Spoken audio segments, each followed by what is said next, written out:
अस्सलाम वालेकुम नाजरीन, आप देख रहे हैं सवेर न्यूज़। मैं हूं आपकी होस्ट फराह अहमद।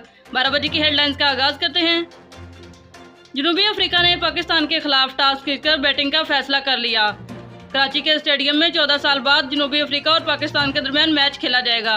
बाबर आजम को कप्तान बना दिया गया, जबकि नुमान अली और इमरान बट को कैप पहना दी गई। पाकिस्तान में कोरोना ने मजीद 56 जानें ले ली। मजमूई तौर पर कोरोना की शरह 4.4 तक रही। 24 घंटों के अंदर 1800 नए केसेस रिपोर्ट हो चुके हैं, जबकि हैदराबाद के अंदर कोरोना की शरह 9.1 तक पहुंच गई। वजारत पेट्रोलियम अपने हथकंडों से बाज न आई, जिसकी वजह से मुल्क को अरबों रुपए का नुकसान उठाना पड़ा।